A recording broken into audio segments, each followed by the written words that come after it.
Welcome to the By Way of Commandment podcast, a podcast dedicated to the study of the gospel of Jesus Christ and the finer points of his doctrine.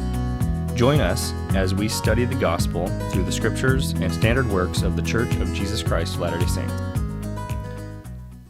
Michael, Trevor, I appreciate you guys being here, chatting with me. Why don't we go ahead and just kind of give some general thoughts about the evening as a whole? Have either of you guys ever been to a Jordan Peterson event before? That was my first time. I think, Michael, you said you've been before. Was that right? That was my second one. Yeah. Okay, awesome. So this was my first time as well. Um, and I took my brother I mentioned, and this was his first time as well. Um, Outside of seeing his lectures on YouTube and things like that, I've never been to one of his lectures before. And so this was pretty interesting for me as well. I have been to some lectures before in the past that were kind of a similar format. But this is definitely my first time seeing Jordan Peterson. So what were some of your guys' just kind of initial thoughts about the evening? Trevor, do you want to get first? I'll build up you. Oh, sure. Yeah, absolutely. Yeah. Well, gosh, man, he's so funny. I love Jordan Peterson. He's got just such a unique brain, but like he can just go on and on. He covers so much ground. And I was telling my wife, I'm like, he's funny because he covers so much ground, and almost like if you go back and listen, like think about everything that he talked about, it sounds like he just went like here, here, here, here, here, here, here. But like he does it in a way to where it's so smooth and the transition is so imperceptible that it's like you can't even tell that he's like going all over the place, just because it's just like this big long run-on sentence for 2 hours, you know? And so Yeah. Yeah, I noticed that as well. Obviously, I think we've all been watching his stuff online for some time, and so we are familiar with how he speaks and whatnot. But it is interesting being there in person and trying to really pay attention to what he's talking about, and how he seemed to have at least what I could pick up. He seemed to have maybe half a dozen like bullet points that he was working through, and he just kind of wove himself a yarn through those points back and forth throughout the evening. But he's certainly one that you have to pay attention to, because if you blank out for any space of time, he's already on to something else, and you'll miss it. Um, but yeah, there's a few specific things that I think we'll talk about, that seem to be kind of the overall themes of his lecture. But I do want to kind of touch on just the overall energy in the room, the excitement that people had for him. A very different kind of excitement than if you were to go to a concert or something like that. But there was definitely an excitement in the room. People are excited to see him. People were um, really wanted to be there. And I feel like that was palpable in the room, and it made a difference. I don't know if you guys felt that. I know you guys were a lot closer to him than I was up in the nosebleeds, um, but yeah, I don't know. That was very interesting, especially for something like a lecture. Mhm. Yeah, no, I, I'd say so. So Trevor and I were pretty close to each other. We were just on opposite sides of the same, basically, view. Um, yeah, a lot of buzz down there. It felt like. I took a friend from my ward, and I took him because he and I can have these really great conversations, and we think differently. And he didn't know Jordan Peterson at all, which kind of surprised me. But he went, and he had a different kind of excitement than most. Like it wasn't morbid curiosity or anything like that. He was just really kind of perplexed about how someone who is a psychologist would relate back to the Bible, um, Mm, because yeah. he had his own faith crisis years ago, and he got into Eastern philosophy and psychology, and that was part of it. And so he was really like trying to figure out what the mission point was.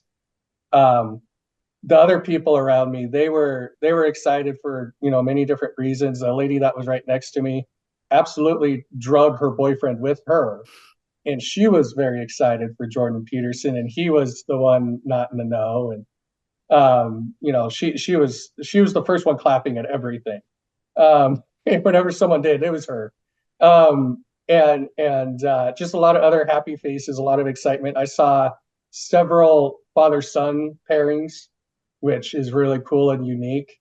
There's definitely plenty of women that were there, which I think people wouldn't expect. But you know, the women are there. The women are excited. They want to learn from him too, and they get value out of it.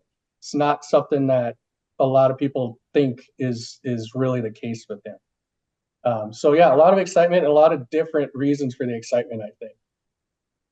Yeah, I think the only thing I would add to that, not too much to add. The only thing I would add is it seemed like the audience was pretty diverse. Like there was a lot of different people, a lot of different types of people who like Jordan Peterson. It wasn't just like, this like hardcore Trump toting audience, you know what I mean? And like, or whatever. It was like it definitely felt very diverse. Like they could have been on from various religious experiences, various political backgrounds, various, even ethnic backgrounds. Like it seemed like it was quite diverse actually. It wasn't just like this hardcore, like, extreme right or extreme left or anything like that. It was pretty diverse. So that was actually kind of cool to see that, hey, we can all get in a room and be excited about a speaker where we have, maybe similar values and similar beliefs, but still quite diverse backgrounds. So that I thought that was really cool. The other thing that I did notice, and I don't know if this is just my own psychological projection or something like that, but it seems like I felt a lot of applause when he would say things that would basically touch on life being hard. Like when he touched on like, the value of effort, work, sacrifice, and he talked about the call to adventure, which I'll talk about. Kind of that was one of my favorite things that he talked about, and I'll talk about touch on that later. Just kind of leaving your infantile security for a life of difficulty. It seemed like, and just kind of responsibility. It seems like a lot of people just like that resonated with them. They're like, yes, like like life is hard and we're okay with it. Like, because that's what makes us grow. And it seemed like a lot of people like just like love that for some reason. That just really resonated with the audience. I don't know if you guys recognize that, but I noticed that. Agreed. Yeah, absolutely. I think there was a recognition throughout his discussion or his lecture. As you mentioned, throughout the evening, he would talk about how life can be hard, how relationships can be difficult. He talked about a whole number of different things. He talked about, and we'll get into this more. He talked about what it means to sacrifice and to really exert yourself in the name of a cause or the highest ideal, things of this nature, and the kind of energy, the applause, and the things that some of those aspects of the discussion received seemed, at least to me, kind of to express two simultaneous thoughts or feelings. One being the recognition that, yeah, life is hard, and we all connect to that in some way. There's something that we're all going through, that we're going to go through at some point in our life, that's going to be very difficult, that's going to require uh, us kind of um, pushing ourselves to be better, to do better, to try harder, whatever. That this is a common human experience that we're all experiencing, and we're kind of we're clapping in recognition of that idea, while simultaneously um, kind of clapping it almost in support of one another, like recognizing that we're all here in this lecture to connect with each other and kind of find ways to help each other through that human experience of struggle. And I kind of felt both sides of that dynamic. I like that. The other thing I would add to that is, to me, what that recognition, how I interpreted that recognition, and maybe this is just my own filters, but kind of how I interpreted that response is kind of like, I recognized it kind of like, yeah, it feels resonated. If you feel like I'm being recognized for this, but I also felt like it was kind of a counterculture, like in response to like being a little bit like polarizing it a little bit, slightly, like a kind of a counterculture to a lot of the, a lot of the messages that we hear where it's like, hey, life should be easy. You should just get all these benefits all yourself and not have to do anything. And, just like you just be a lazy butt and we'll take care of you kind of thing. Like I felt like it was in response to kind of the counterculture of some of the messaging that we hear, from political leaders, culture, whatever, of people just kind of like sitting on their butts and expecting people to take care of them. Like it felt like it was kind of a counterculture. Like, no, that's not correct. Like we believe in hard work, we believe in difficulty, and that's actually good for us as humans. I'm gonna inject. We all see the memes about like, oh, all I want to do is art, and it could be a left wing meme, it could be a right wing meme, or what have you. And I don't want to get political or anything, but like people that kind of have that vibe about them. All I want to do is art. Art will be my work. It's like everything else ditched out on, but your art, you're going to leave a lot of things behind and on the table that are very important and far more instructive for you and those around you. And just think of a world where nobody did anything but art. Like not everybody can just do art, but there's this like utopian type of vision where the world should be full of people only doing art because life should be easy and everything given to us. And that's the punchback, the counterculture that you're noticing, Trevor, and that many people there would have noticed, right? Of like, no, like go and build, and the greatest ideal and the value that you hold, you're going to build within your family, and you build it from your family out to your community, and from your community out to a greater community, and Yeah. so, and that's the vibe that I think people who have been in the trenches a lot, who have been through a lot, generally are going to understand. If we could get that mindset and knowledge into younger, then great, right? And that's a goal. And there were plenty of younger people there, people younger than me at least. Um, and I think Jacob said there was like college age people sitting around him, which is fantastic.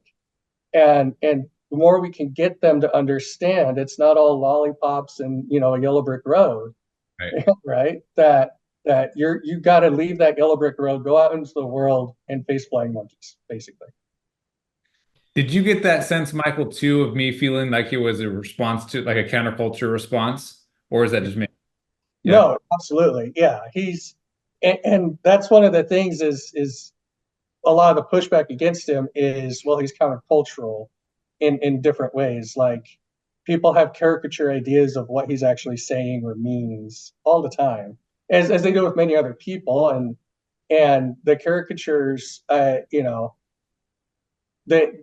they exist because he's punching back in a philosophical way against these ideas of ease and comfort and Right. taking the low road. Yeah. Yeah. And to be fair, to be fully transparent, I love Jordan Peterson and I love a lot of the beliefs and things that he says. I will say that there are times where I'm like, okay, that was maybe not the best argument you could have had. That seemed like a little bit befuddled, but okay, I support your greater vision overall. You get what I'm saying? Mhm. Uh, He, but he takes snipes a little bit, and that's where he gets a little off. And he's trying to be funny, I think. Yeah. Some of the things were, but yeah. Yeah. Well, he is a very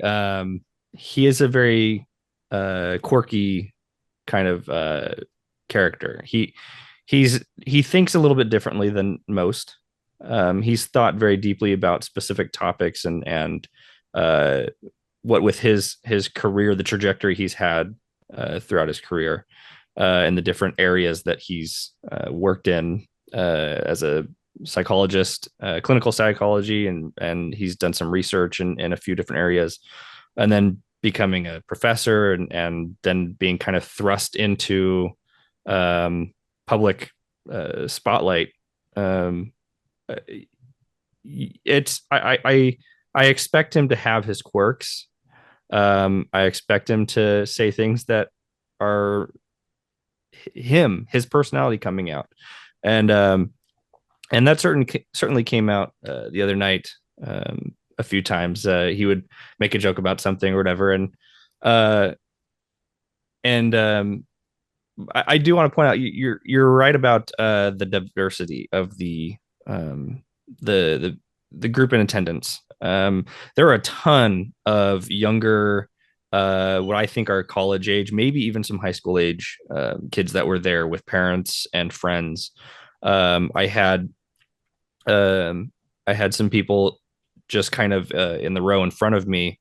Must have been 4 or 5 young college guys that were all together, um, various different ethnicities and backgrounds and things. It was a very diverse group of people, um, and to your point, Trevor, about kind of this pushback against the low road, right? The counterculture, the theme or one of the themes that he really has uh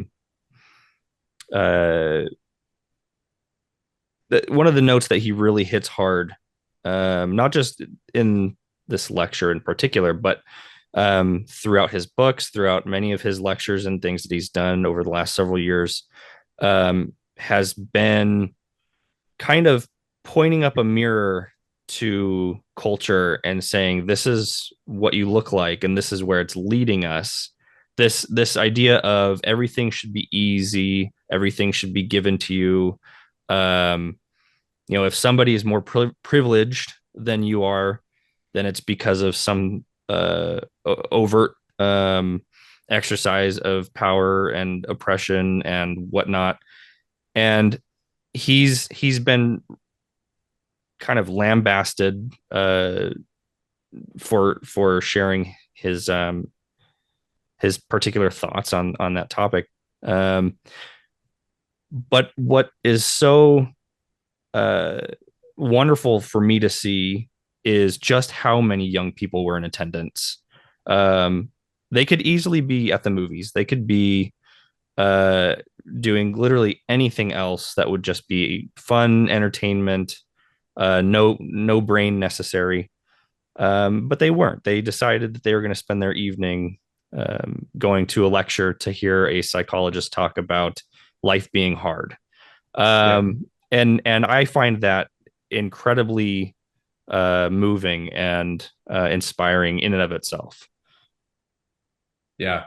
That's encouraging to see because I mean, a lot of times you see, some of the culture, the way some are, younger generations are moving with, just TikTok mentality, you know, and you're like, oh crap, like our future, like what's gonna happen, But it is encouraging to see these other people who are willing to go against the counterculture, to be the counterculture and say no, we reject that, and we're going to take this other path. So that is encouraging to see that we just need more of it. So Yeah, I was telling my friend that I took, and he has 2 teenage daughters. And it's funny, I don't know if you guys have heard the term bed rot. If if you're around teens enough, you might. But bed rot is this thing that kids now do. They sit in bed all day. They might just sit in bed on TikTok. You brought up TikTok, that made me think of it. Sit in bed all day. So when Nick and I were leaving the show, and we were talking, and I mentioned bed rot. He's like, "What's that?" I was like, "Your girls have never mentioned bed rot to you. You don't know that?" Like, yeah, it's this thing. Like kids actually try to do it, so they can stay on their phones all day, and whatever else they're doing. It's weird to me, but they want their snacks and their computer and their TV and their phone and their bed. Yeah. Yeah. Yeah. Well, I will say here's the maybe good news is that life has a way of teaching you things, until like beating things into your head until you finally learn it. And so, you know, and my life is still trying to beat things into my head that I haven't learned. So, maybe eventually I'll get there. But I think a lot of them, maybe they will have rude awakenings at some point. But the good news is that one thing that he talked about that I thought was very interesting that I had never ever thought of in these terms before, was he talked about Abraham's failure to launch. you know, and I thought that was incredibly interesting. I've never ever even perceived that story in that light. He's like, hey, Abraham was a wealthy guy. He had all sorts of sheep, goats, whatever he had. And he made it sound like, and I don't remember, I'd have to read the story again in Genesis if it said that, but it made it sound like he was born into luxury, kind of born into the silver spoon in his mouth. And so he was just kind of goofing off until he was 70 years old. And then eventually, God called him and said, I'm going to call you out of your infantile security. He said some term like that. To this call of adventure, which is, again, I think that's a Jungian archetype, right? It's like the hero's journey, right? You can say the same thing about Frodo, right? Frodo from Lord of the Rings, where he's living in his comfortable life, and then he's like, I got it made. Like, why would I ever change this? I'm good. I have 2 breakfasts a day, and I'm good. Like, Only why would two? What's that? Only 2? 4. I don't know. Yeah. That's right. That's right. Like, why would I ever change this? But then, he has this call to adventure where he's this, he gets called out of that comfort zone into something that's difficult, where, that tries him but builds his character. There's like an inner struggle, but there's an outer struggle too. It's like, or inner development and outer development. It's like, the outer development is obviously everything that Frodo experienced to get the ring to Mordor, but the inner journey is like how he changed as a result of that, right?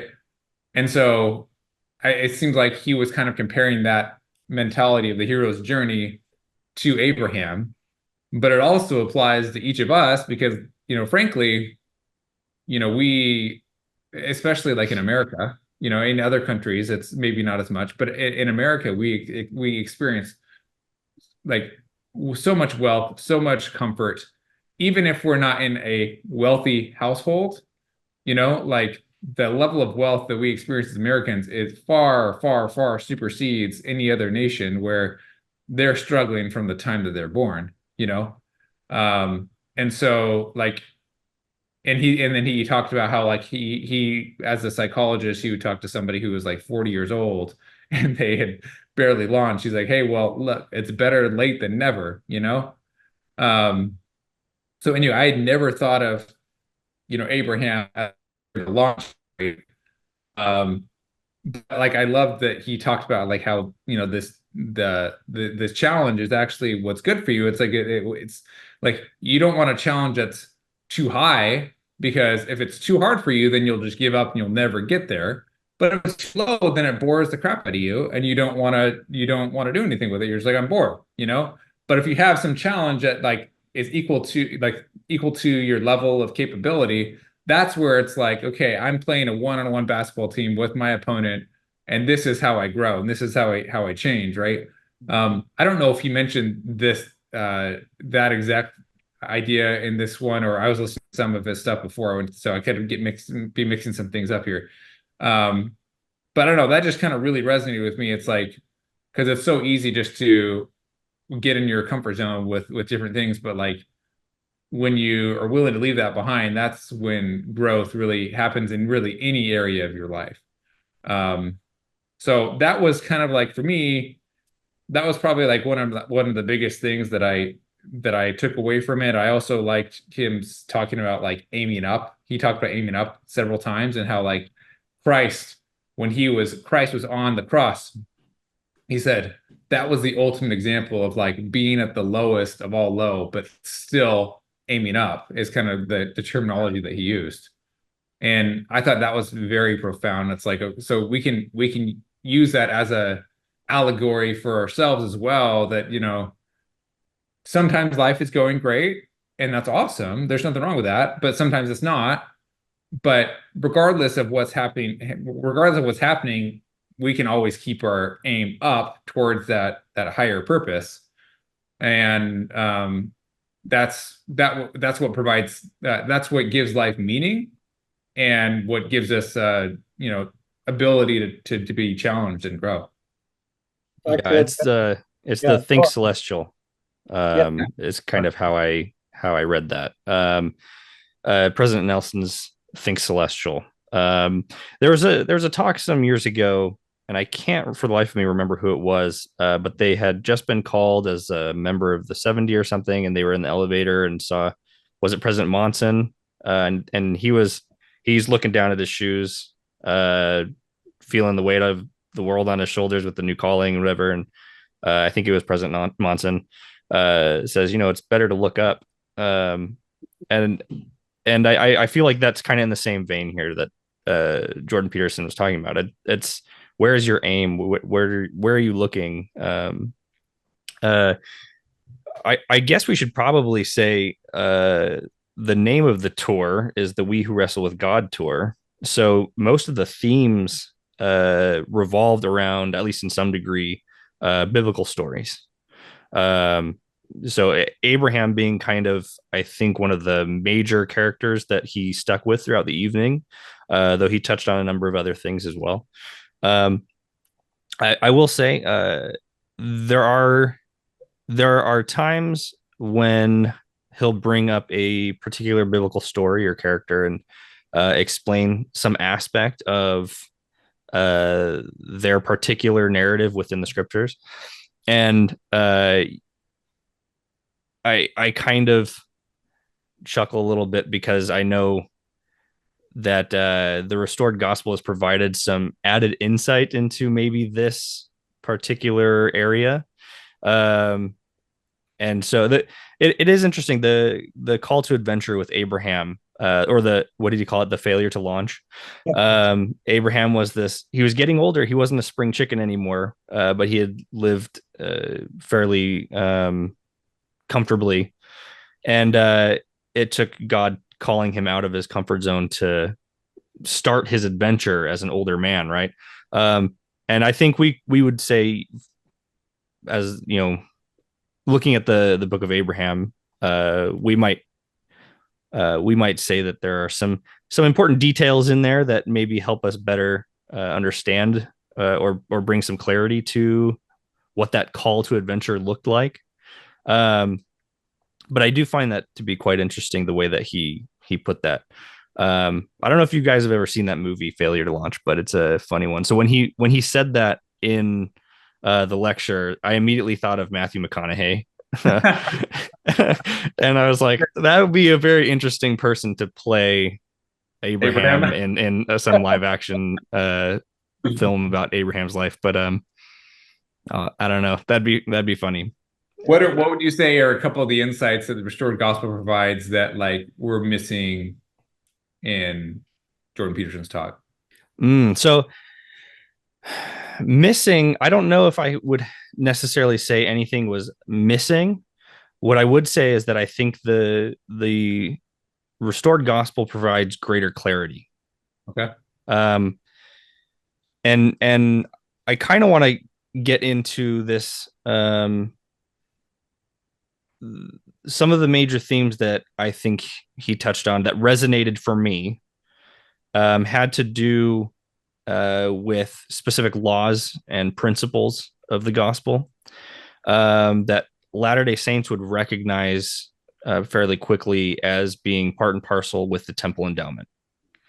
Yes. So I don't know if we want to get into that now, but I did notice that throughout the evening, he touched on a number of these laws and principles of the gospel. But I do want to spend maybe another minute here on this call to adventure. Okay. Sure. The I like the example he gave with Abraham. I like the example actually, Trevor, that you just brought up with Lord of the Rings, Frodo and the ring. There's something to be said there in these kind of larger than life stories, these epics, whether it's Lord of the Rings or whether it's a biblical story or whatnot. Joseph Campbell's written probably one of the most famous books on the hero's journey, right? This archetypal story of what it means to become a hero and the things that your character will go through in order to grow and learn and progress and become the kind of person he is destined to be, right? And we're all on our own hero's journey. It's going to look different for everybody, but we are all meant to be on this hero's journey. And the idea that Jordan Peterson is punching back against is this idea that, like you said earlier, life should be easier, things should be handed to you. That's not how you grow. There is something more for us, not just more for us to do, but to become. That's what the whole point of the hero's journey is. It's to become what you are meant to be. I think as Latter-day Saints, we would say that first and foremost, we are children of heavenly parents. And we are of ontologically, we are of like kind. And our ultimate destiny is to become like them.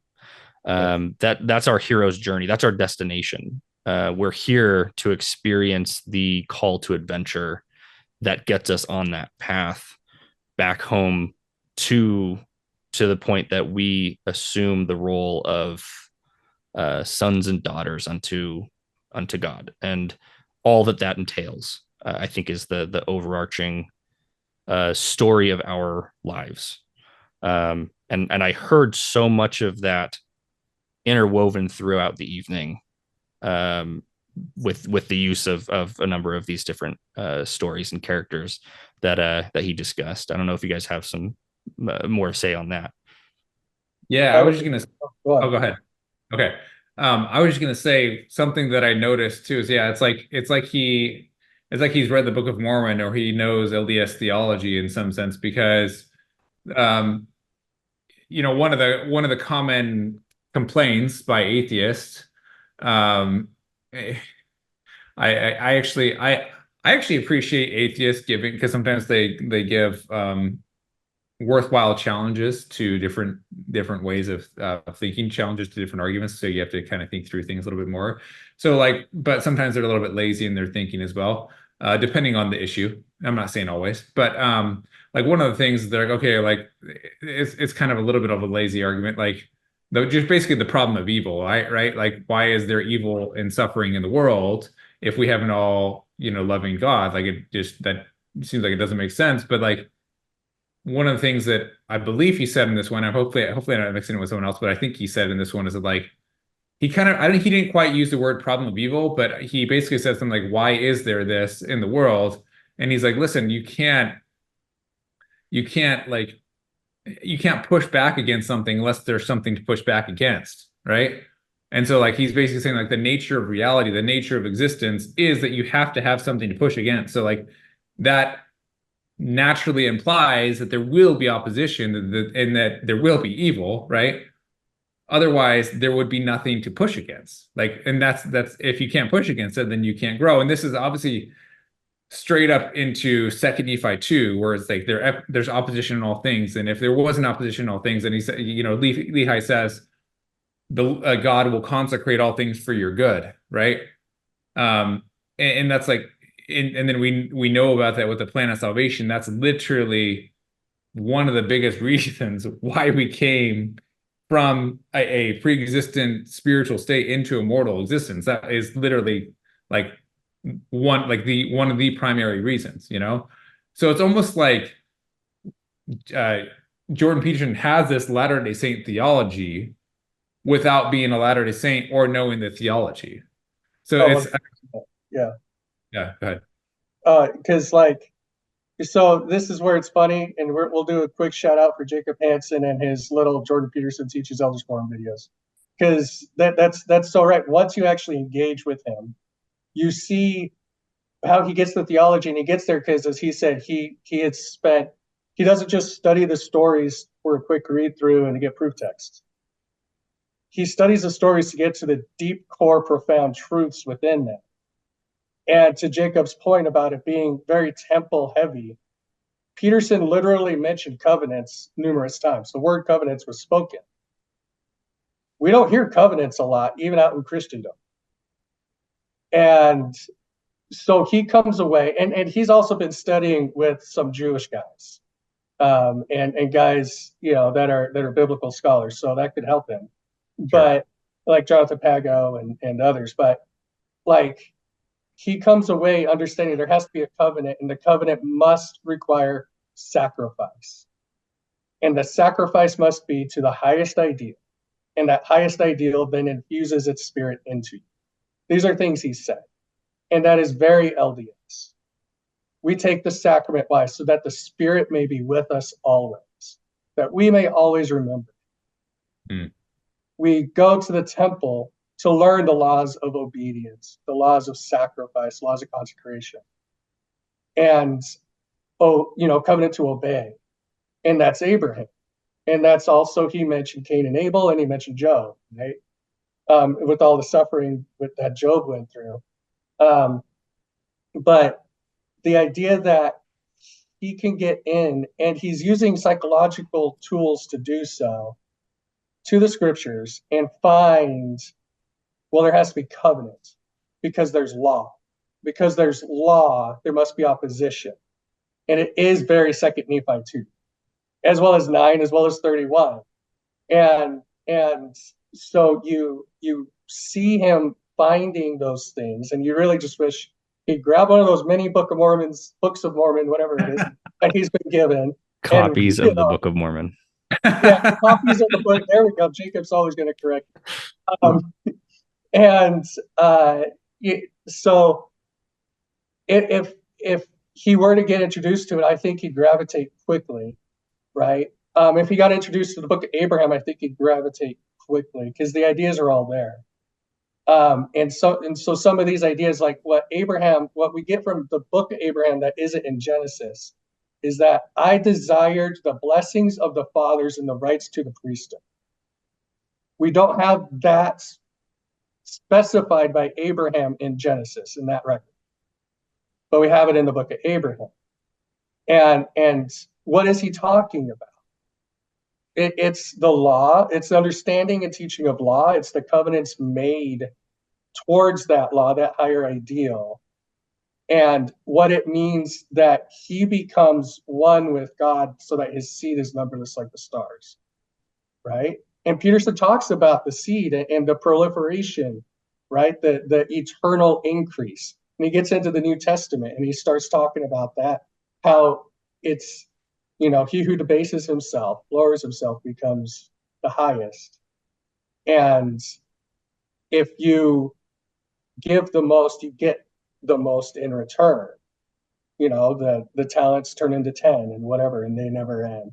And so, yeah, I mean, he gets the theology, he gets the idea of covenant making, of law, and he does it philosophically and by psychological tools, which is really fascinating to see how these scientific fields that, a lot of people might dismiss as not gospel related, actually begin to confirm the foundational aspects of our belief system when properly applied. Yeah. Yeah. The other thing too, like in relation to that is like, see what was I going to say here? Like, I guess one thing that I really appreciate about Jordan Peterson is that like, yeah, he takes it and puts it in a philosophical and psychological framework, but it's also kind of like, I feel like he interprets things in a very practical sense. You know what I'm saying? It's not just like lots of times, I mean, not always, but like lots of times, like you hear things where like, oh, consecration, you got to give everything up, and then like, the kingdom of God will come, and like it's kind of almost too ontological or too theological to where it's like, you know what I'm saying? But what I like about him is he takes it and makes it more of a practical principle. Like, okay, look, Cain and Abel, like Cain or like Abel gave his best, right? And he was rewarded for it. Cain did not, and he was punished for it, right? But like that principle, maybe it's not like, okay, you're offering your sheep up to God, right? But it's more like, are you bringing your best to the table, to the world? Are you bringing the best version of yourself to whatever it is that you're engaging in? Are you bringing your best? Or are you bringing just your leftovers, right? And that kind of resonates with me. That makes a lot more sense if you think of it in those terms. Are you bringing your best? Are you bringing your best self? And I think that like that's something that we can actually practically apply, and it will result in the things that are desirable for society, right? Like for ourselves and for excuse me, for ourselves and for society. Like he talks about like um basically, we do things and our choices will create something more heavenly or more hellish, right, in society.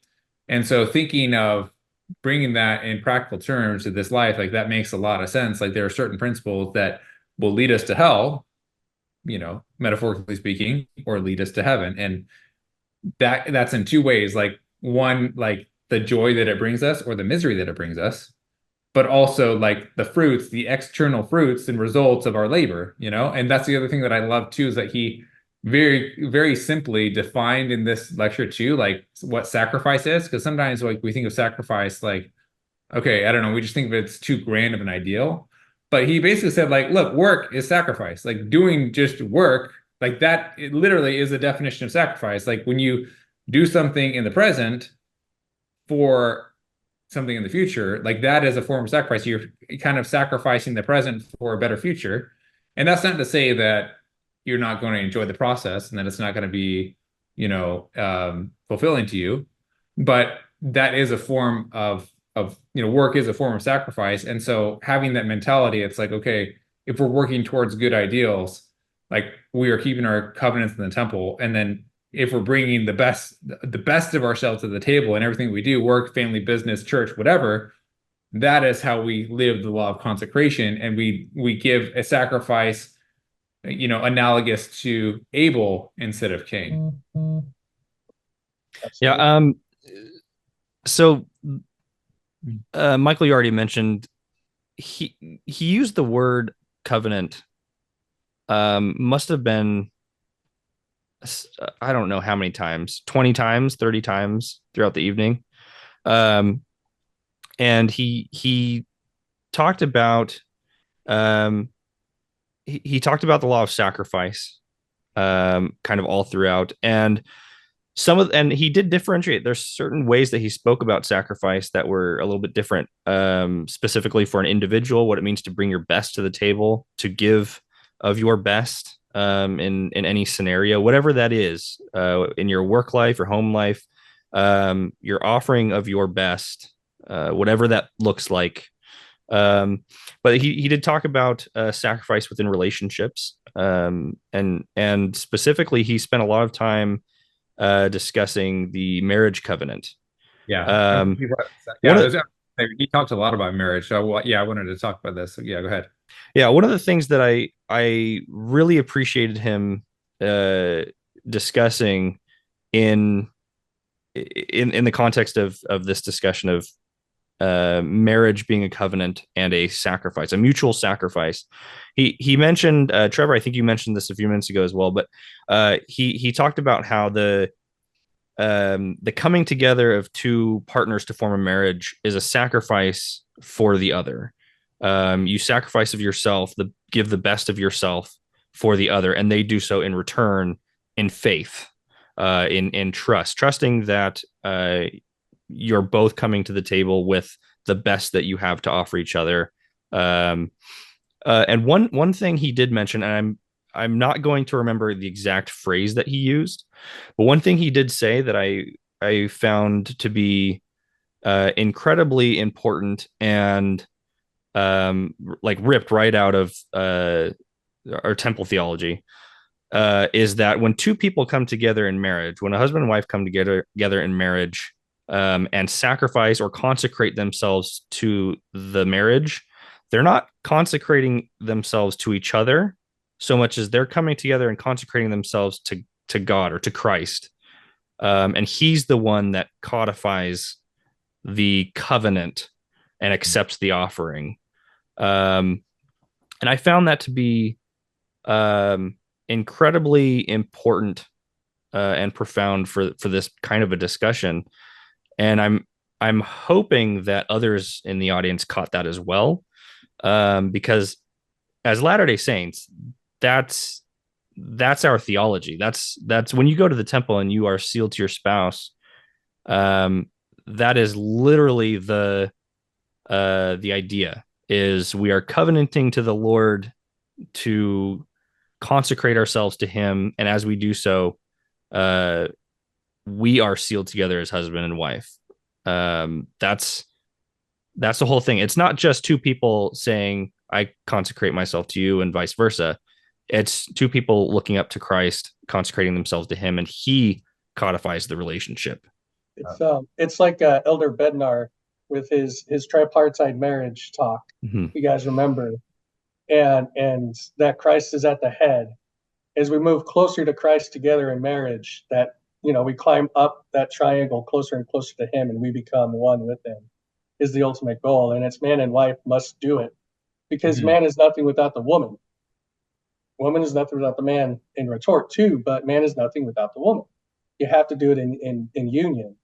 And one of the things that harks back to that, on a separate point we already talked about, but we didn't mention this specific thing, when that call comes to Abraham, Jordan specified how the call was both masculine and feminine in the call to adventure, to tell him to stop failing to watch. And the aspects that were masculine and feminine in it, and how it's he didn't say it was a divine set of parents calling him, but he did at the same time.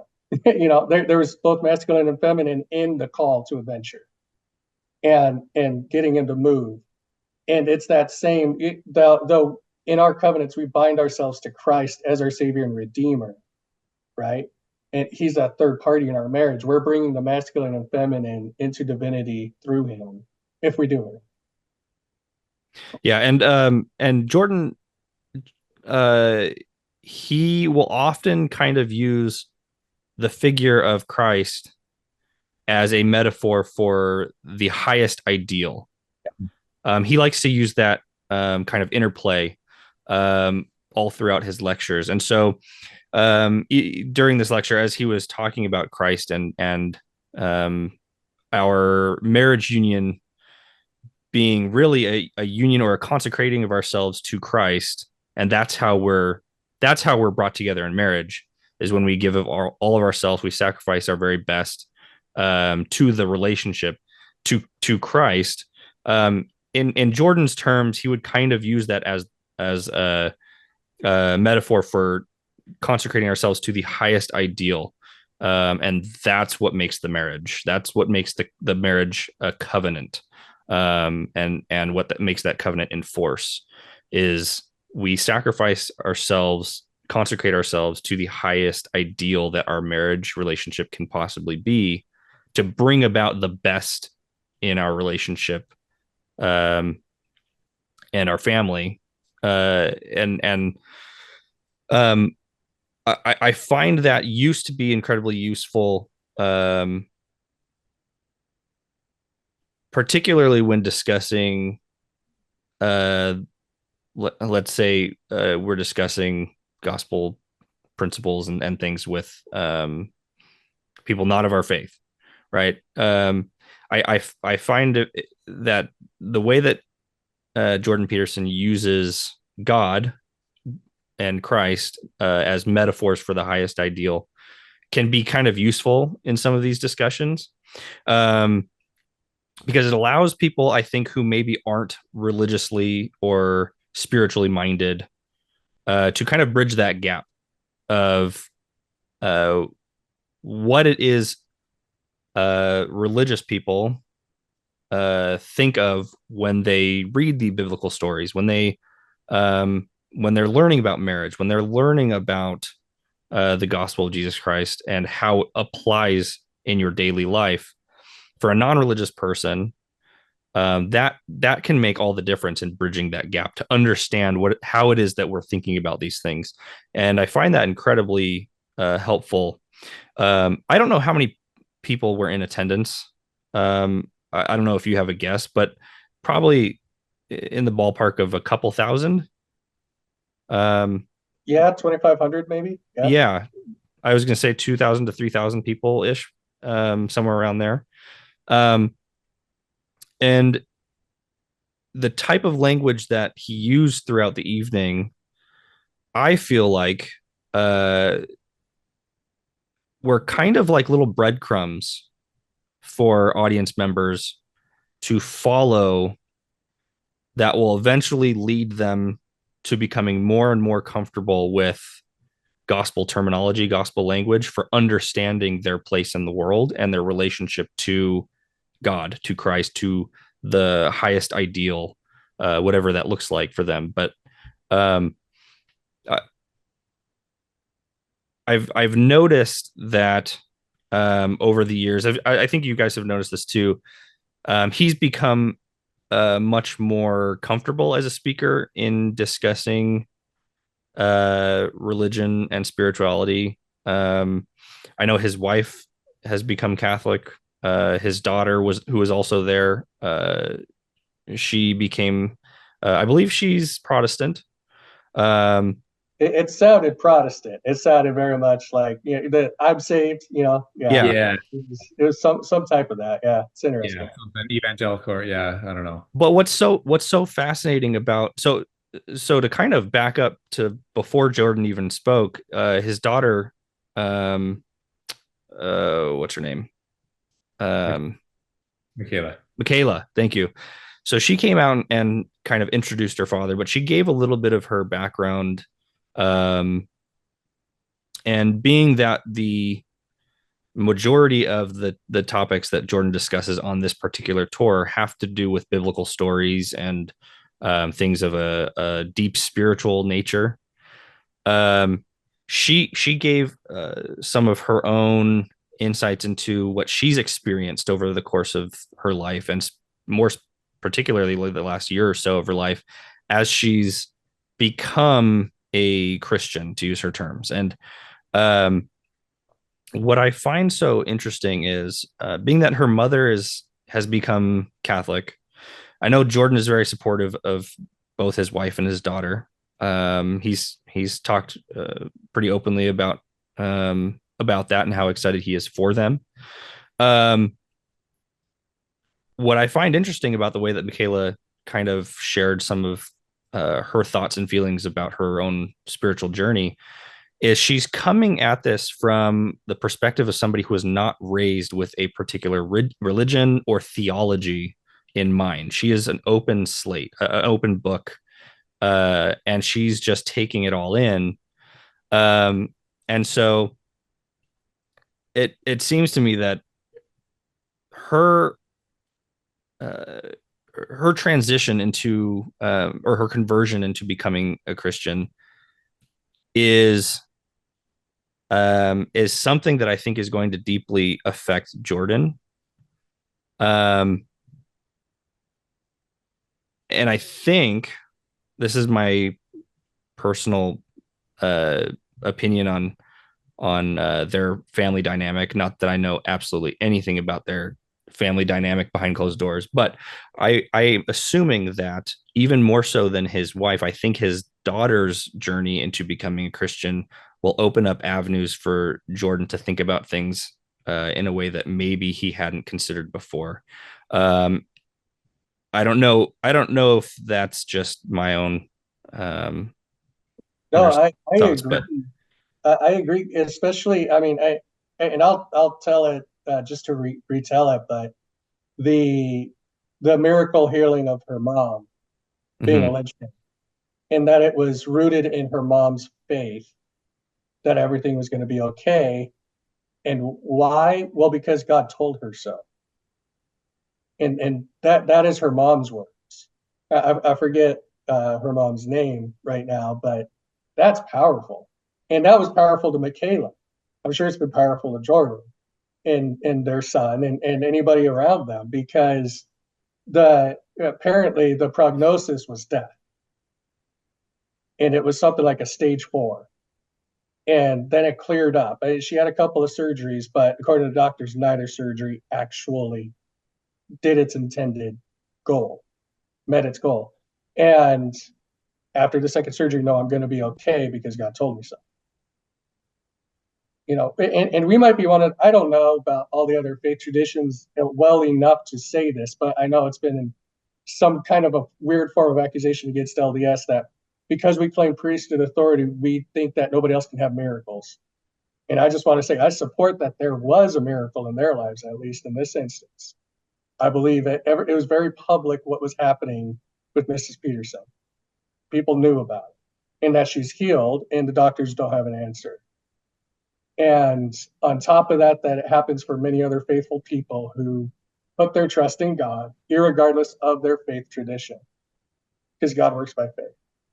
And so I just wanted to plug that she had other reasons for her belief that she attributes to having met her now husband and the lifestyle they led, what it means for her already, she already had a daughter, what it means for her daughter with him now that they have a child, to have faith in their life and the immense changes that it's been, but that there was that miracle in there and that it actually seeded faith. It did what it so often seems to do, unfortunately, is pretty awesome. Yeah. Yeah, it's going to be interesting to see the development in his faith over the next little bit. Because I mean, I think he has evolved and come a long way, I would say, even in the last few years. I think he would be, knowing his persona and his personality, it would take him a lot longer before he were able to actually confidently say, hey, I'm a Christian or I believe XYZ. I think he would be very, very cautious about it. But I don't think it's out of the possibility. I don't think it's out of the possibility. I would say right now he's probably, I would say I wouldn't quite call him atheist. I'd probably call him agnostic. Um, he's agnostic. I think he probably recognizes there may be something to divinity that he doesn't understand. And I think he sees the value in Christianity and the fruits that come from it. Um, and so I think that's in large part the reason why he reframes it in more psychological terms, because he sees the value in it. Um, but for him to actually be, an actual believer, I think would take more time. But like you said, I think with the miracle of that happened to his wife, with her converting to Catholicism, with her daughter, his daughter, excuse me, converting to Christianity, these are obviously things that impact him a lot. So Yeah, and I don't know that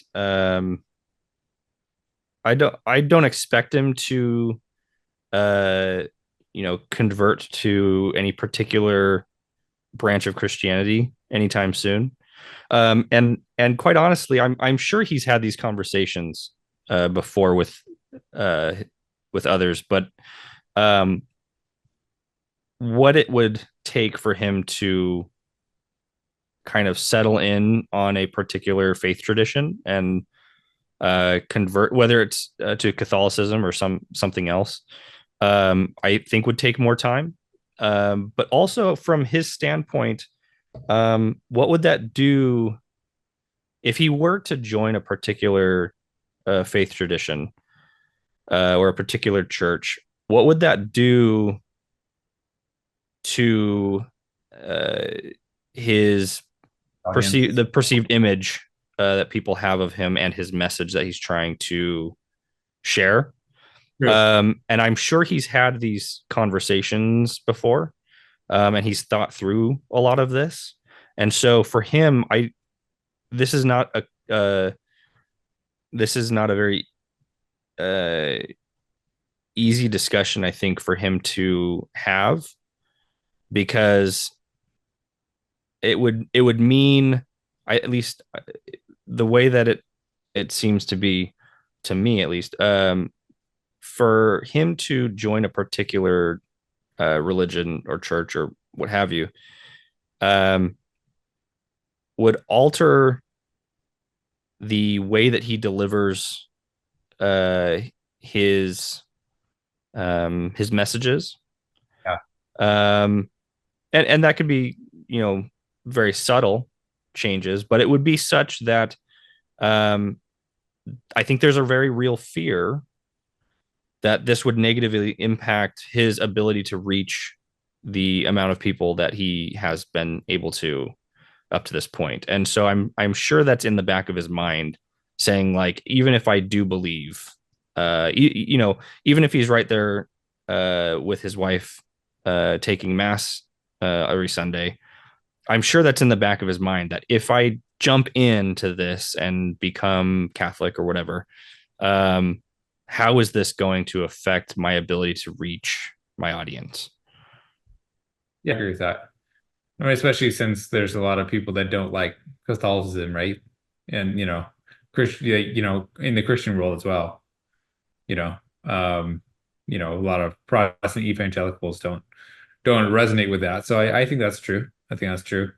But but do you see it as a possibility that he would maybe not embrace a particular tradition, but embrace Christianity in general? You know, Yeah, I personally think he's going to continue on the trajectory he's on, in embracing the specific truths, let's say, of the gospel of Jesus Christ, without latching himself to a particular denomination. Um, because I think he sees the value in the the Christ narrative, let's call it, the right? idea of Christianity, the principles that the gospel of Jesus Christ brings to the table, and the fruit that that bears in the lives of those who consider themselves disciples of Christ, Christians. And so I think he's going to continue on the trajectory he's on, without attaching himself to a particular denomination. But I do think he will get there. I think at some point he will more fully embrace the idea of being a follower of Christ. I will say though, there was I don't know if this was a lecture tour that he did a few years ago, or if this is a particular lecture he gave. Um, but I'm sure you guys have seen these video clips as well. But a few years ago, he gave a lecture, and he talked about what it means to be a Christian, or what I'm trying to remember exactly what it's called.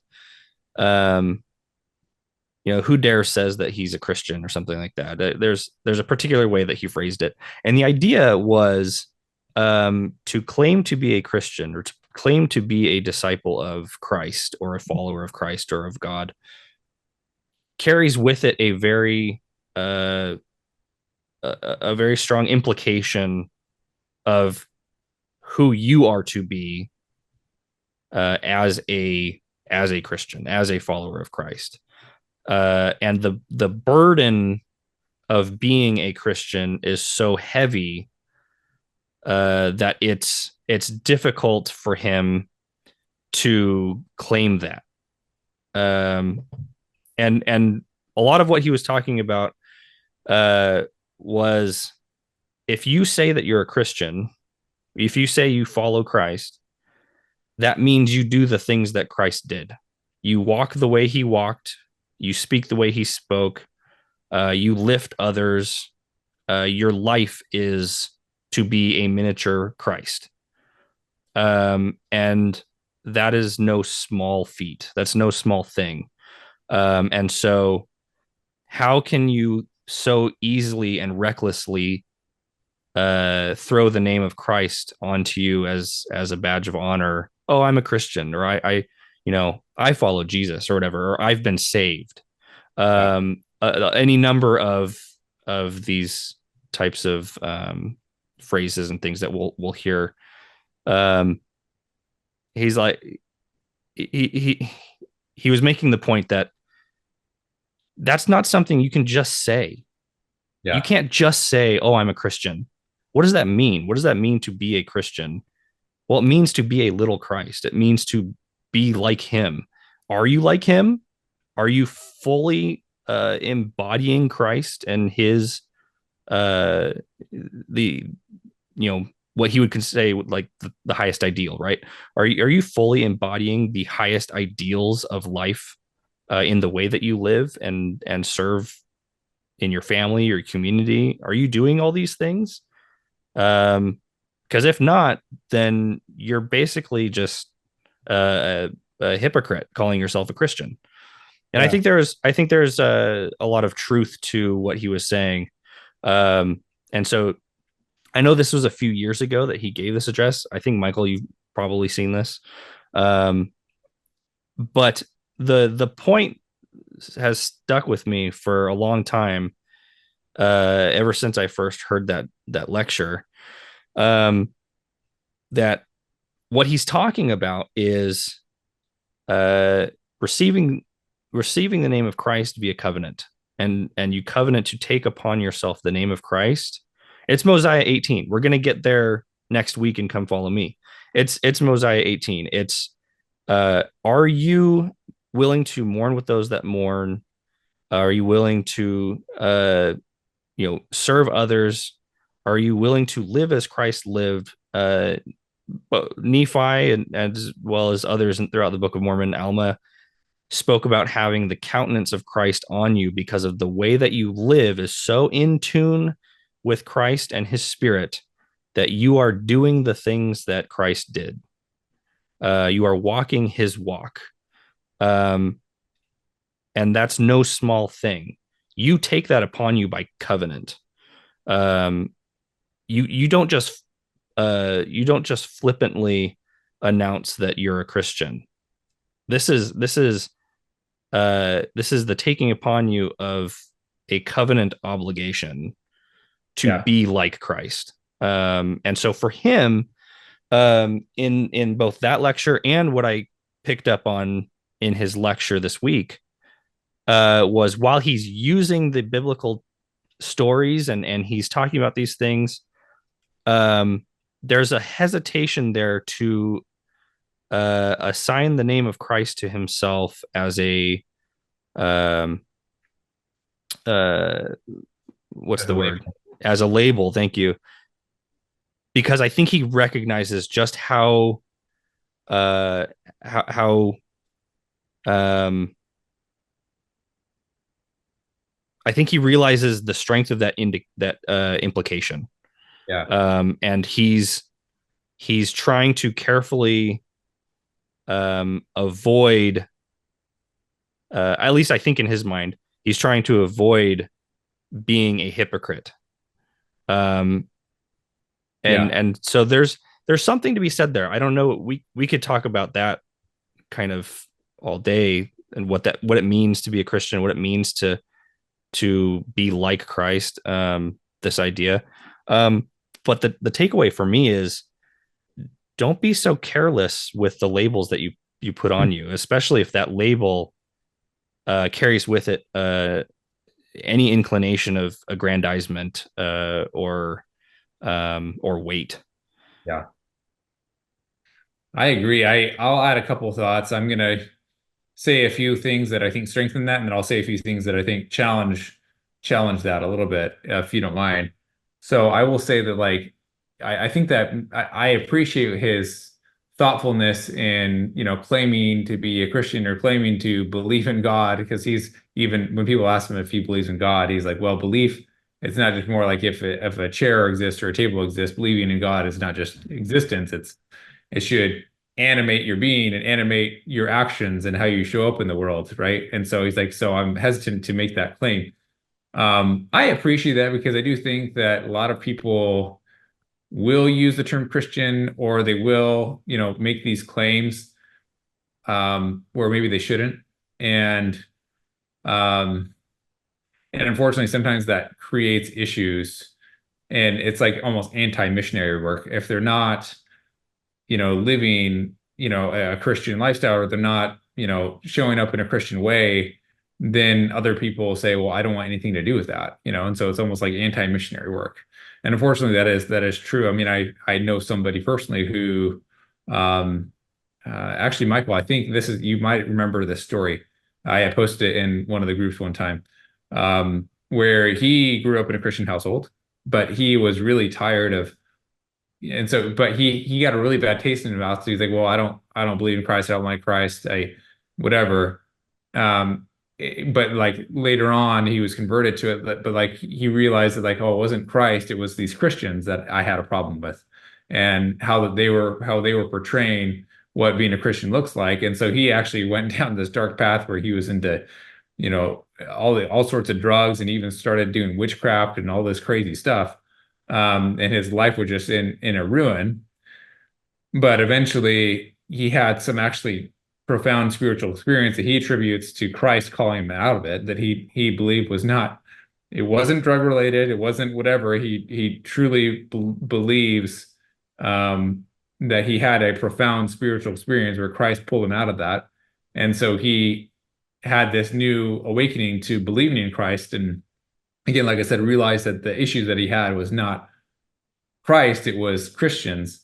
And so I think there is something to be said about that, about, being careful about calling yourself a Christian, and being careful, because when you bear his name, and you basically like are a missionary for that, right? Yeah, you represent him. Right. So I totally agree with that. And I think that there's an element to, now on the challenging side of that belief, I would say Jordan Peterson, I think there is definitely an element to that. I agree with him because he is hesitant to call himself a good person. I've had him say like he's like, I would never call myself good, because I think it's dangerous to identify as good, because then you can start doing all these things in the name of being good, but they're not really good. And he's like, but I have tried to create my life where I've seen the capacity for humans to do evil. And so because I've seen that capacity for humans to do evil, I've tried to do things that are avoid evil, right? And so that's kind of how he characterizes it. So I think I think that is genuine. I do think that he is reluctant to say he believes in God, reluctant to call himself a Christian because of those things. However, I do think that part of it, this is maybe a little bit of a skeptical side of me. I do think that part of his hesitation to saying that he believes in God or doesn't believe in God, or saying that he's a Christian or isn't a Christian, is because I think deep down he has a reluctance, like he's like agnostic, atheist, or something like that, but he doesn't want to say that out loud to his audience, because his audience has so many people who are followers, who are Christians or whatever, who are believers in God. And so he would lose kind of some type of, relationship equity with them, sort of thing, if he were to say I'm an atheist, or if he would flat out say I'm agnostic. And so he, instead of making a firm claim one way or another, he kind of diverts the question and says, oh, it's because I don't want to be, I don't want to, show up in this way and claim myself a Christian. So I think there's both. I think both of those motivations are real, to be honest with you. Maybe that's, my own judgment, but I think he's hesitant to make that claim, but he's also like, hedging his bets a little bit. If that makes sense, Well, and I also think that there's an element too of this where I think he's playing the agnostic game. I definitely think that's where he's at personally. But there's a part of taking upon you the name of Christ and the label of Christian, where you are admitting to a faith in or belief in the actual personal resurrection of Christ. Right. And that's one area that I don't hear him speak on very often. And I think that is because that's what he's wrestling with. I anytime you hear him talk about Christ or God, it's either in terms of the biblical narratives of Christ, the things he did in his mortal ministry, his death on the cross, things of that nature, um, and what it means from a psychological, philosophical, and practical standpoint, and what we can take away from those stories in our own lives. But when he talks about Christ or God outside of the narratives, and he talks about them as an ideal, um, Right. the way that he talks about this metaphysical sort of cosmic ideal of the very best of what humanity can be. Sure. I don't know that he sees a connection between that highest good and the personal being behind that. I think he's separated them out in his own mind. Yes. And so that's the hurdle I think for him. He would Yeah. at some point have to recognize the literality of the resurrection of Christ, the personal being who is the embodiment of those ideals, that cosmological Godhead, let's say. No, I Yeah. agree. But to an extent, I actually really appreciate that because it's almost like he's almost like preaching Christianity in an atheist framework. It's like he's preaching Yeah. Christianity to atheists. It's like it's very, I feel like for the most part, maybe you could argue, debate this and debate that, but for the most part, it's pretty, intellectually sound what he's saying. He's maybe using some Christian terminology and extracting some of the principles from biblical text and whatever like that. But he's explaining it in a way that's, psychologically, philosophically, intellectually sound to where like, hey, even if you're an atheist, you could listen to this. You could appreciate what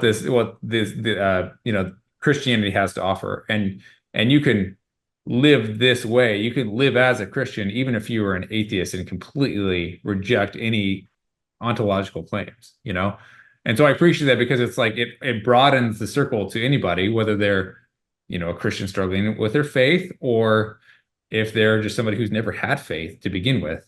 It broadens the audience because, frankly, lots of times people say, "Oh, I can't believe that, and so I can't live that." But he makes the point that you don't necessarily have to believe all these other truth claims um, to extract the value from it. So, And I'll just add real quick, he's doing a New Testament series, and I think he mentioned that he's mostly done with that book too. I So think we're it's the Gospels, right? He's doing yeah, the Gospels.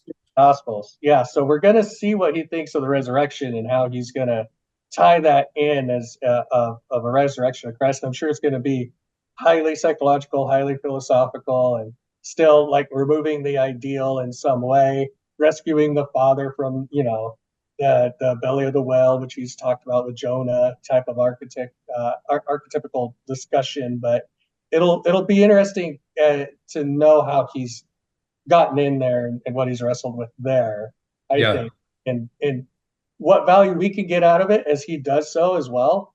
Well, again, once more, we're going to be like, man, if you just a little bit more, if you could just a little bit more come into it with faith over reason, right? Because that's what we're talking about here is does he have faith or does he have reason? And he has a high degree of reason. um, I think he has a small degree of faith, not no faith. I would call him atheist. I might call him agnostic. Um, because he can't look at his wife straight and say he believes her that God healed her and turn around and not have something, yeah, right?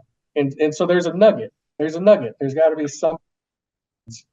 He doesn't dispute her claims in public. He fully endorses them, and behind closed doors, I can't imagine it's any different. Or there'd probably be bigger issues than we're, between them, right? Um, but beyond all of that, um, another part of it is not coming to the full truth because you don't know where to find it. And I don't know what he thinks of LDS. I have no idea what he thinks of like Catholic and whatever specifically either, other than he says that he's more in love with his wife now than ever before because she has become more truly the person she was meant to be. I think is the exact quote that he gave on a podcast. And I believe he said that at the lecture on Tuesday as well. And he might have said it at the lecture. I remember it from a podcast, but yeah, I'm sure he did.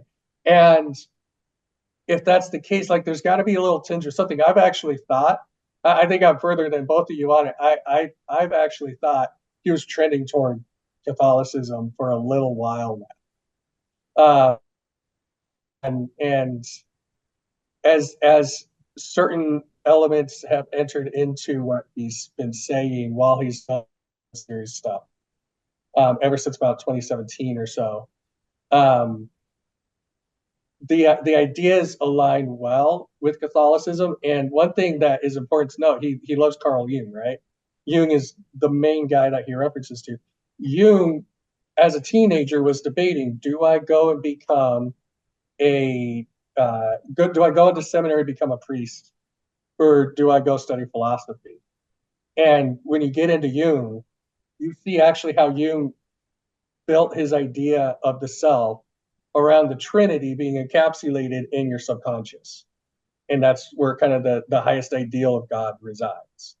And so if that's how Peterson's thinking, I could see him reversing that back out and being like, well, we don't agree with everything in the Trinitarian, dogma. Pulling that back out closer to a Trinitarian thing, which would be nice, because I keep saying that what he's done is he's created an abstraction of who God is. It'd be nice if he moved closer to that center of the target and didn't miss the mark on it, right? Move back closer to God as who he really is. That what you were saying, Jacob, like we're ontologically as children. We literally exist as beings capable of becoming like him and joining in union with him in heaven, right? And we believe that's the celestial glory. That's the definition in a way. And so, if he grasped onto some of those ideas, I wonder what he'd do having that union perspective. But like, would that help him move closer to God to really get the plan of salvation understood? And maybe that's something he can find in the New Testament. And I think we all know David Alexander in his search, having gone through numerous types of churches and everything for almost 50 years. And he knew the plan of salvation out of the New Testament. He knew it from Paul and he knew it from the Gospels. And once the sisters taught it, he was hooked because he recognized it. He still had to work through issues, but he recognized this was the only time and place that someone else had actually told him what he already knew to be true. And so, I don't know, there's some hope. And it doesn't have to reside in this life. But I think for a while, at least, he's probably going to remain in this agnostic kind of category.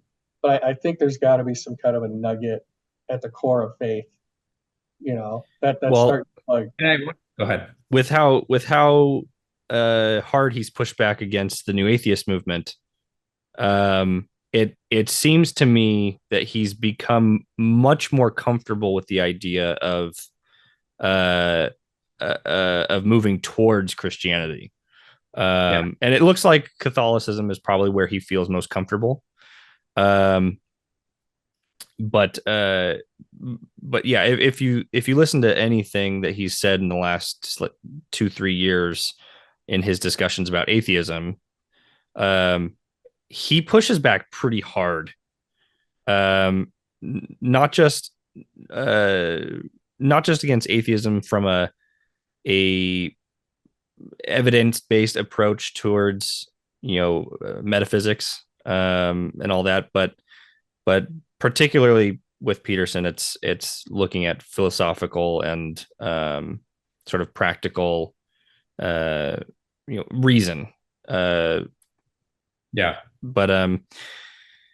I just had something that I wanted to say that touched on your point, Michael, and I just forgot it. So no worries. But Trevor, you wanted to chime in with something? Yeah, I think I forgot what I wanted to say too, but I do appreciate him pushing back on the atheist movement. I do think that part of it, again, maybe this is I don't want to sound like I don't trust the guy, because I think he's great, but like maybe partly the skeptic or the cynic in me, I think part of it is pandering to his audience a little bit. because I don't know what he, truly believes. Oh, that's what I was going to say. I don't know what he truly believes deep down. But I do think part of it is like, he knows his audience is largely Christian, not all of it, but the vast majority is largely Christian. And so, he's got to score points for the team, so to speak. I do think though that what's probably this is what I was going to say, probably most likely is, maybe he will even have his own form of some type of, personal faith, but I don't think he's ever going to come out publicly. He's usually pretty open about things, I would say, but he's also like, one of his 12 rules is be precise in your speech. And so I wonder if part of that is like, because of what you said before, like because of the implications, if he commits to a certain faith, if he's perceived differently in the world, and that, negatively affects his ability to make the impact that he wants to, maybe he's like, all right, I'm going to keep my faith private between me and maybe my wife, maybe my daughter. But beyond that, I'm just going to stay this kind of third party neutral, attempting to be objective point of view. I could see that being a reality, you know. Yeah, I'll just add, like, because we got to do the pictures with him, and so me and Nick did a joint picture with him, and he just asked, and this is while the camera's clicking too, which is kind of weird. He's like, "So how do you guys know each other?" I'm like, "Oh, we're friends from church," and he giggles, you know. So yeah, he knows the impact he's having and where he's having it, and in what direction it trends for sure. Yeah. Yeah. You know, yeah. Yeah, for sure. For sure. I do want to kind of wrap this up a little bit. I don't want to take too much more time. But I wanted to share just a couple of things that I noticed throughout the lecture. And this is what I mentioned in our discussion on Facebook a couple days ago. My big takeaway, and what I talked about, my brother came with me. We had a great time. We felt both on a number of occasions throughout the evening that he was hitting on some true principles of the gospel, and we could sense that certain things that he said, he may have phrased it in a very Jordan Peterson like way, but the things that he was talking about and the way that he was describing uh, these different topics felt to me very much like a general conference talk. Something that Elder Bednar could have said in a conference talk, something that President Nelson might have said. And I'm almost certain if we were to have the transcript from that evening and look over what Jordan Peterson actually said throughout the evening, we could highlight any number of things that he discussed that we could right away do a quick search in Gospel Library and come up with a number of general conference talks that relate to it, or if at the very least discuss the same particular principles of the gospel. But I will say, I felt by the end of the evening, I'm walking back to my vehicle and I'm trying to remember all the things that were discussed. And my big takeaway from the whole evening, and what I felt the spirit the most strongly throughout the evening, was actually on my way back to my car as I was kind of pondering over the things that he discussed. The spirit seemed to be pretty strong, where I was able to kind of look at the lecture as a whole and the specific principles that he was trying to hit on. And I immediately saw the temple endowment.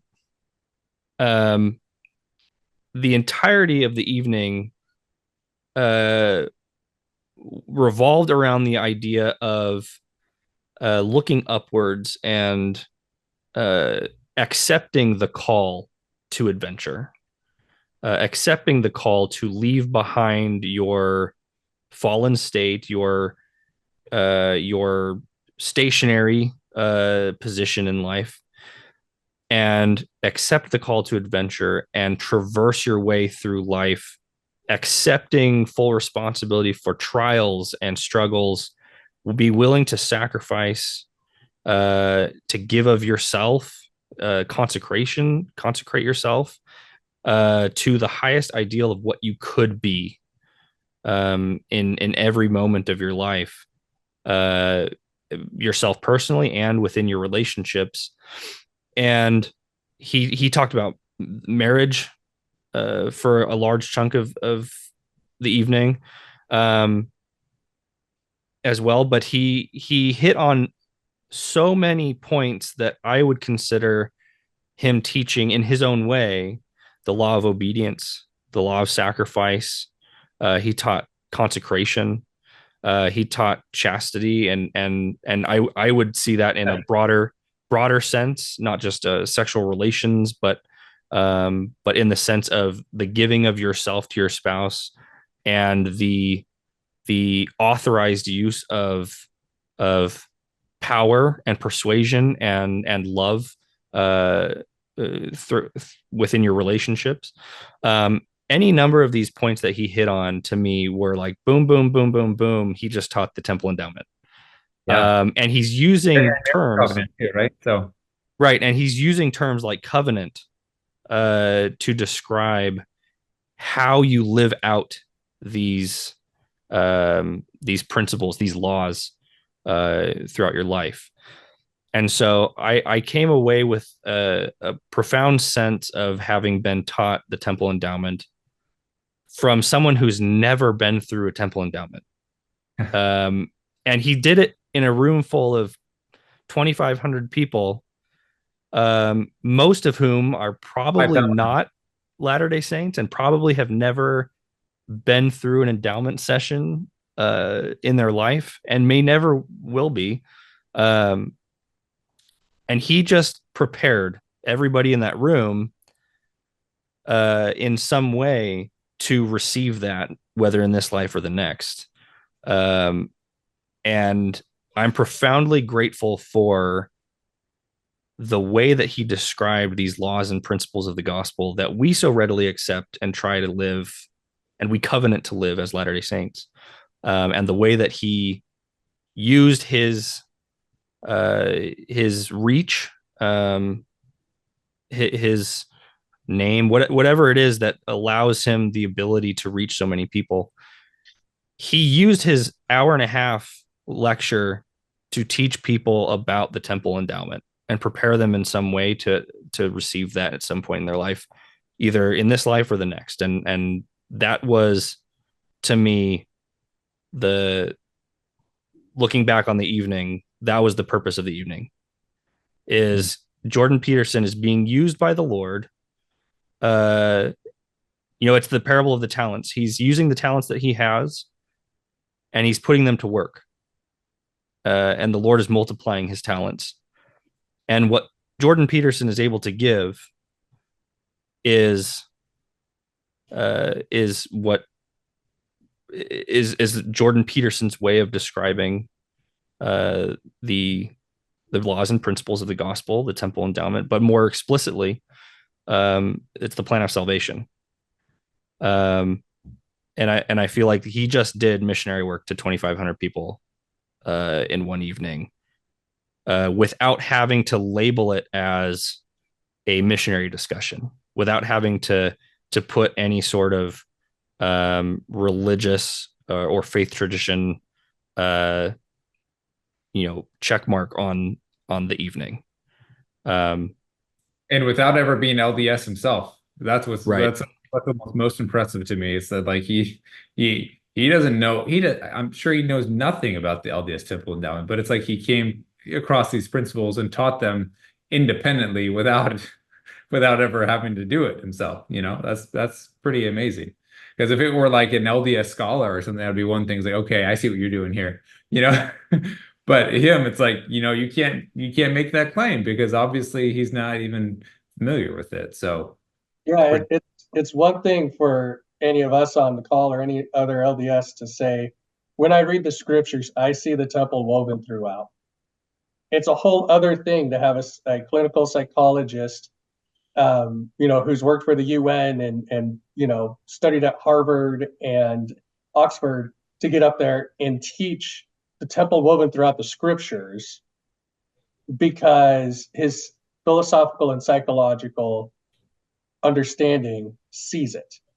Right. And Yeah. it really is faith promoting, to Jacob's point, for us with that knowledge, and just the truth is all circumscribed into one great whole. If it is true, it supports other truths, and other truths continue to build. But it's all one great whole. You can always find the relation back to another truth. And that's the fascinating part, for sure. Absolutely. Um, Just going to make one little correction. I looked up the size of the theater, and it said it filled 5,000 people actually. okay, there you So go. now I think probably it was, I don't know, 80-90% filled. So maybe it didn't quite fill 5,000. Maybe it was 4,000, 4,500, something like that. But still, that's So you're saying you fed 4,000 fish and bread? yeah, there you go, bro. Bad Uh, joke. oh, I didn't get any bread though. Where was mine? Yeah, where's mine too? No, just I was kidding. at the concession stand. Yeah. Yeah. Um, well, I want to thank you guys for coming on. I really appreciate you taking the time to recap this with me. I want to give a few more minutes to either of you to give some kind of final thoughts on the evening or any specific point that you want to touch on before we get out of here. Cool. Michael, you want to go? Sure, I'll go. It's just reinforcing a lot of what Jacob you had just said, and we've been talking about it. But the laws are eternal, and the principles that undergird them are for our benefit. And the covenants that we make are so that we can, instead of having a failure to launch, we can heed that parental call to adventure. We need to obey the highest ideal, in this case, Christ, right? We must obey our Savior. And we must learn how to sacrifice if we are to be like him. And we must understand his gospel if we are to help others be like him. And we are to be living chaste lives with our spouses. And Jacob's reframing of it into more than just sexual relation, but the overall and overarching relationship we have and how we treat them, and the way that we go about our family business, right? And then to bless the world, we have to understand consecration, and and the marriage covenant beyond that. And that he, again, it's impressive that someone speaking truth from different lands on the same 6 covenants that we make, that are 6 of the 7 we make, baptism being the other one, right? And that we're able to be enlightened by it, but not just us, all the people, all the 4,000 there or so, were able to be enlightened by it because the spirit of truth still spoke to them. And as Jacob said, like, I felt the spirit throughout the evening. I felt it more also leaving because of the conversation I was having on the ride home with my friend. And it's really powerful. It's very interesting, the work that he's doing. And I think as Latter-day Saints, we should be very grateful for men like him, and for the truth that we are given so easily within the church. And I hope that people can actually take it to heart instead of it having been so easily received that it's just kind of brushed aside because there isn't that struggle. All right. Awesome. Well, thank you. Yeah, that's beautiful. Honestly, you guys have said it so well. I don't have a ton to add. I will just say a couple things. I think one principle that I didn't quite touch on here, but I think could wrap all this up in a nice bow is he did also talk about the need for bravery, the need for courage. And he basically said lots of times, like, it's not necessarily a reduction of anxiety or a reduction of fear to live these principles or to bring them up, but it's just an increase of courage. You might still be scared doing these things, or you might have, maybe it's not necessarily even like scared, like you're going to be hurt or something like that, but but there's some type of psychological resistance to living out these principles, whatever that might be. But it's an increase of bravery that overcomes that resistance. And I love that analogy. And he talked about the importance of speaking up, speaking what you believe to be true, because the world needs that more, And so those are maybe a couple other closing thoughts. But yeah, I would say that, having that and having that level of bravery to, heed the call to adventure, lead your infantile security, embrace difficulty and challenge is what's going to allow you to live out all these other principles, right? All these other principles of the gospel that he talked about and that you guys have discussed. So. Yep. Awesome, guys. Thank you so much for taking the time to hang out with me and chat. I wish we had more time. There's so many different things that we could talk about, and maybe another time. But I appreciate you guys being here. For the listeners, thank you guys for making it through this discussion with us as well. If any of you have anything you want to add to this discussion, and if you have also seen Jordan Peterson give lectures, let us know your thoughts as well in the comments below. And I'll see you guys in the next video.